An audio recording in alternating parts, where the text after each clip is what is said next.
노브레인의 이성우 씨 아시죠? 넌 내게 반했어 이 노래 부른 분이요. 사실 이성우 씨가 저랑 술 친구거든요. 근데 이 친구가 한 번은 이런 얘기를 하더라고요. 2015년에 러시아에 가서 낮에는 페스티벌 무대에 서고 밤에는 바에서 공연을 했는데 공연 끝나고 뒤풀이를 하는데 여기가 러시아니까 아 당연히 보드카를 주겠구나 했는데 바에서 잭 다니엘스 위스키를 가져오더래요. 그래서 아니 왜 보드카를 안 주고 이걸 주냐 했더니 하는 얘기가 야 당신도 뮤지션인데 당연히 잭 다니엘스 먹어야 하는 거 아니야? 이러더라는 겁니다. 그런가 하면요 프랭크 시나트라 아시죠?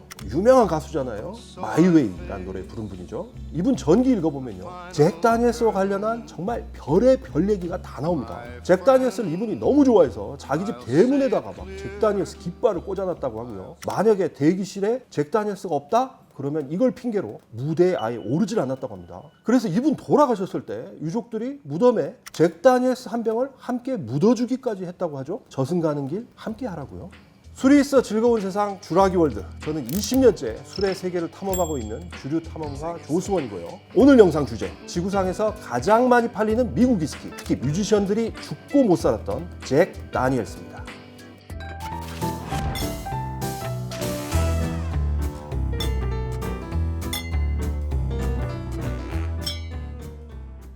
자, 먼저 질문 하나 드릴게요. 잭 다니엘스 위스키가 대체 얼마나 많이 팔릴까요? 제가 자료를 뒤져보니까 연간 생산량 2억 병이 넘습니다. 전 세계 160개국에서 팔리는데 연간 매출액은 약 40억 달러. 그러니까 우리 돈 4조 8천억 원에 달합니다. 당연히 미국 위스키 중에서는 가장 많이 팔리는 게 이 잭 다니엘스인 건데요. 그럼 이렇게 히트를 친 위스키를 만든 사람은 누구냐? 바로 이분입니다. 병에 사진 딱 박혀있죠. 이름이 잭 다니엘입니다. 그러니까 위스키에 자기 이름 갖다 붙인 겁니다. 잭 다니엘 이분이요. 나중엔 위스키로 엄청난 갑부가 됐지만 유년기는 매우 불행했습니다. 15살 때 고아가 돼서 후견인인 목사 집에서 자랐는데 희한하게 이 목사 스코틀랜드 출신인데 위스키를 잘 만들었어요. 그래서 잭 다니엘도 이 집에 살면서 위스키 제조 기술을 어깨너머로 배우게 됐고요. 25살이 되던 1875년에 독립을 해서 작은 증류소 하나를 차렸는데 처음엔 별 볼 일이 없었다고 합니다. 자, 여기서 잠깐 제가 저번에 위스키 만들 때 중요한 게 뭐라고 했죠? 맞습니다. 물이라고 그랬죠. 근데 잭 다니엘 증류소 가보면요 증류소 한가운데 동굴이 있고요. 그 동굴 안에 커다란 샘이 하나 있어요. 바로 이 동굴 샘물로 잭 다니엘스 위스키를 만드는 건데요. 이거 실제로 보면 정말 신기합니다. 아니 어떻게 이렇게 맑은 물이 끊임없이 흘러나오는지 감탄사가 나올 정도인데요. 근데 물이 많다는 것보다 더 중요한 게요 이 물의 온도, 수온입니다. 여기가 동굴이다 보니까 사시사철 수온이 13도로 일정하게 유지가 된다는 거예요. 게다가 이 물이 주변 석회암층을 통과해서 샘으로 흘러들었기 때문에요 철분이 완벽히 제거돼 있어서 위스키 제조에 딱이라는 겁니다. 그러니까 절대 마르지 않는 이 천연 동굴 샘이야말로 잭 다니엘스 증류소의 최고 보물인 건데요. 자, 그럼 이런 보물을 잭 다니엘은 어떻게 얻게 됐을까요? 때는 1887년 증류소 창업하고 12년이 흐른 뒤였습니다. 잭 다니엘이 어느 날 지역 신문을 보다가 이 동굴샘이 딸린 증류소 부지가 경매에 나온 걸 알게 됩니다. 그리고 바로 그 순간 잭 다니엘은 결심합니다. 저거다. 저걸 내가 사야겠다. 그래서 자기가 갖고 있던 전 재산, 그때 돈으로 2180달러였다고 하는데요. 이걸 전부 배팅해서 낙찰을 받아냈고요. 그렇게 얻은 동굴샘물로 위스키를 만들어서 대성공을 거두게 됩니다.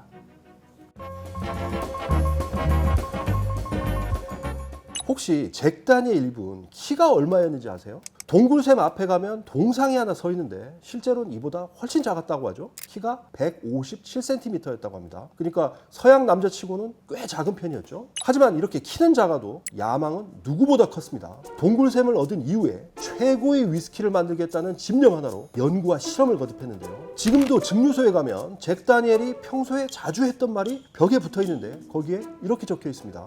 Every day we make it, we'll make it the best we can.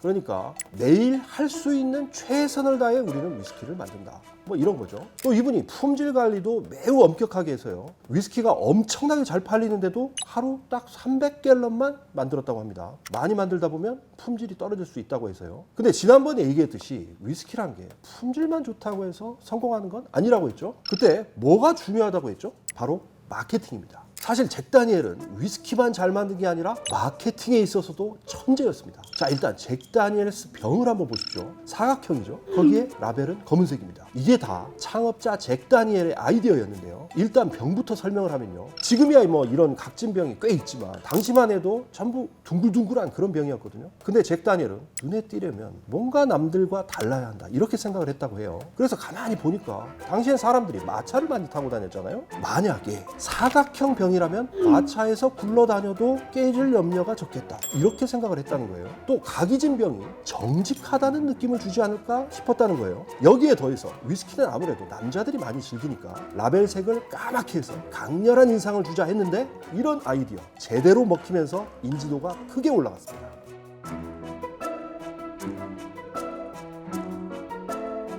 자, 이렇게 멋진 위스키를 만들어낸 천재장인 잭 다니엘, 사실 이분 인생 한 편의 영화, 한 편의 드라마나 마찬가지입니다. 엄청난 부자가 됐지만 연애는 계속 실패해서 평생 결혼을 못했고 결국 증류소를 조카한테 물려줬습니다. 특히 이분 돌아가신 사연이 드라마틱한데요. 어느 날 아침 일찍 잭 다니엘이 증류소 사무실에 출근해서 금고를 열어보려고 했대요. 거기 돈하고 중요한 서류가 잔뜩 들어있으니까 뭐 밤사이 잘 있었는지 확인해보려 한 거죠. 근데 아무리 생각해도 비밀번호가 생각이 안 나더라는 겁니다. 금고 다이얼을 그래서 이렇게도 돌려보고 저렇게도 돌려보고 계속 해봤는데 안 열리는 거예요. 한참 이렇게 씨름을 하다가 화가 머리 끝까지 난 잭 다니엘, 금고를 왼발로 냅다 걷어찼는데 이때 발가락을 다친 겁니다. 근데 당시엔 의료기술 형편없었잖아요. 약도 뭐 제대로 없고. 그래서 이 상처가 곪아서 결국 하반신 마비가 왔고 그렇게 시름시름 앓다가 4년 만에 세상을 떠나고 말았습니다. 천재 장인의 목숨을 앗아간 금고, 지금도 잭 다니엘스 증류소 전시관에 보관이 돼 있는데요. 제가 가서 보니까 와,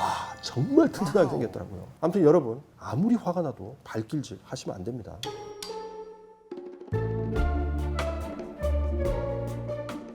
혹시 간장 장독 열어본 적 있어요? 거기 보면 수치를 넣어둔 거, 그런 거 본 적 있으시죠? 이게 수치에 살균 효과가 있어서 그렇다고 하잖아요. 갑자기 제가 이 얘기를 왜 꺼냈냐면요, 잭 다니엘스는 숯, 그러니까 차콜 없이는 만들 수가 없어서 그렇습니다. 아니, 수치 없다고 뭔 위스키를 못 만들어, 이게 뭔 소리야 하실 텐데요. 제가 잭 다니엘스 증류소를 가보니까요, 여기는 차콜, 그러니까 숯을 증류소에서 직접 만듭니다. 차콜 만드는 작업장이 증류소 안에 있는 건데요, 차콜 만드는 과정도 정말 장관입니다. 나무 중에 사탕 단풍나무란 게 있는데 이걸 잘라서 층층이 쌓아놓고 여기다가 위스키를 부어서 향을 입힌 다음에 불을 확 지펴서 차콜을 만드는데요. 그렇다면 이런 차콜 얼마나 많이 만들까요? 물어보니까요, 차콜 제조용 나무 사는 데만 1년에 100만 달러, 약 12억 원을 쓴다고 합니다. 그러니까 차콜을 어마어마하게 많이 만든다는 거죠. 자, 그럼 이렇게 큰 돈 들여서 만든 그 많은 차콜 다 어디다 쓰느냐? 설마 뭐 삼겹살 구워 먹으려고 뭐 그런 건 아니겠죠. 바로 위스키를 여과하기 위해서입니다.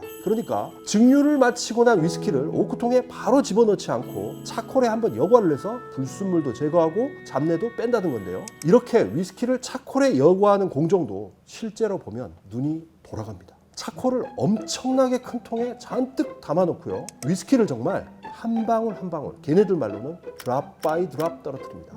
이거 실제로 보면 정말 신기한데요. 좀 자세히 설명하면요, 일단 차콜을 3m 높이 8,800리터짜리 거대한 통 72개에 가득 담아 놓습니다. 그런 다음에 각각의 차콜통 위에 구멍 여러 개가 뚫린 관을 설치해 놓고 위스키를 똑똑똑 떨어뜨리는 겁니다. 마치 뭐랄까요, 그 석회동굴 가면 종류석에서 물방울 떨어지잖아요. 딱 그런 느낌입니다. 자, 그럼 방울방울 떨어뜨린 위스키가 3m 차콜통을 다 통과해서 바닥까지 오는 데는 얼마나 걸릴까요? 보통 사흘에서 닷새가 걸린다고 합니다. 물론 이 시간 동안 위스키는 더 맑고 순수해지는 거고요. 아무튼 이렇게 위스키를 여과하는 데 쓴 차콜은 보통 6개월마다 전부 다 바꾸는데요. 재밌는 게 이 다 쓰고 난 차콜 그냥 버리느냐? 그렇지 않습니다. 이게 위스키 향이 적당히 배어 있어서요, 바비큐 전문점에서 이걸로 고기 구우면 맛이 정말 끝내준다고 합니다. 이 대목에서 중요한 사실 하나 알려드릴게요. 흔히 미국 하면 버번 위스키, 버번 위스키 하면 미국이잖아요. 하지만 잭 다니엘스는 법적으로 버번 위스키가 아닙니다. 버번이 아니라 테네시 위스키로 따로 분류합니다. 아니, 전 세계에서 가장 많이 팔리는 미국 위스키인데 왜 버번이 아니야? 이렇게 생각하실 텐데요. 이렇게 따로 분류하는 이유가 앞서 설명한 차콜로 여과하는 공정, 그러니까 차콜 멜로인 공정 때문입니다. 다시 말해서요, 버번 위스키와 테네시 위스키 재료, 제조 방법 뭐 차이점이 없습니다. 다만 버번 위스키는 차콜 여과 공정을 하지 않는 반면에요, 잭 다니엘스 같은 테네시 위스키는 차콜 여과 공정을 거칩니다. 이게 버번과 테네시 위스키의 결정적인 차이점입니다.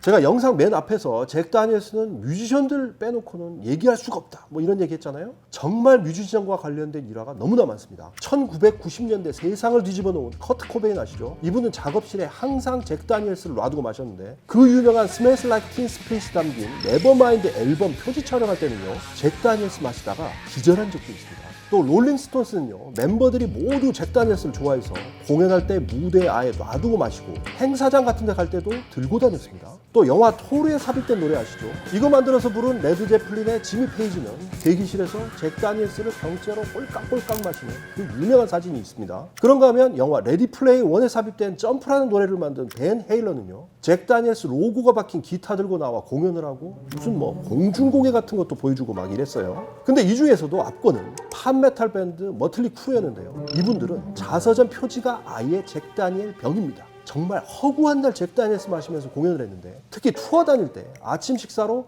시리얼에다가 우유 대신에 잭 다니엘스를 부어서 먹은 걸로 유명합니다. 그런가 하면 이 잭 다니엘스 영화에도 자주 등장합니다. 여인의 향기를 보면 주인공 알파치노가 줄기차게 이 술을 마십니다. 레스토랑에서도 마시고 비행기 안에서도 마시고 호텔 방에서도 마시고요. 잭 다니엘스 그냥 마시는 분도 많지만 콜라에 타서 많이 드시죠? 그래서 전 세계에서 가장 유명한 칵테일이 바로 제콕이다 뭐 이런 말도 하는데요, 저는 제콕이 언제부터 생겼는지 너무나 궁금하더라고요. 그래서 이 증류소 갔을 때 여러 사람 붙잡고 물어봤는데 아무도 정확한 유래를 잘 모르더라고요. 근데 증류소 넘버 2죠, 어시스턴트 디스틸러가 이런 얘기를 하기는 했어요. 자기들이 농담처럼 하는 얘기가 있는데, 테네시에 있는 잭 다니엘스 증류소하고 애틀랜타에 있는 코카콜라 본사가 차로 3시간 거리밖에 안 준다고 합니다. 이렇게 가깝다 보니까 이런 칵테일도 생긴 게 아닐까 뭐 이런 얘기를 한 적은 있다고 합니다. 아무튼 이 제콕 저도 정말 지겹게 마셨는데요, 사람 많을 때는 아예 커다란 샐러드 볼에다가 잭 다니엘스 한 병 다 넣고 콜라도 1.5리터짜리 큰 거 다 털어 넣은 다음에 국자로 퍼 마시는 그런 적도 있습니다. 근데 뭐 이건 따라하지 마십시오. 별로 맛이 좋지 않습니다.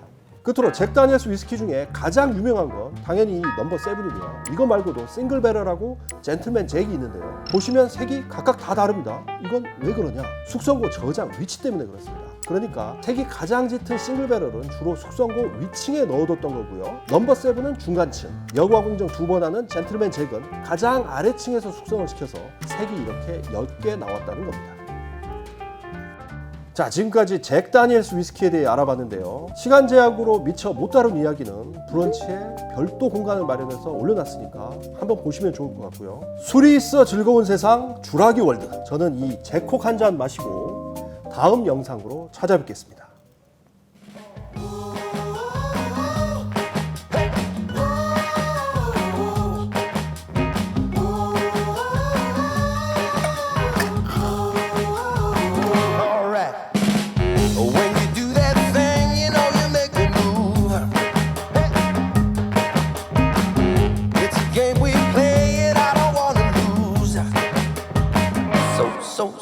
So, don't stop.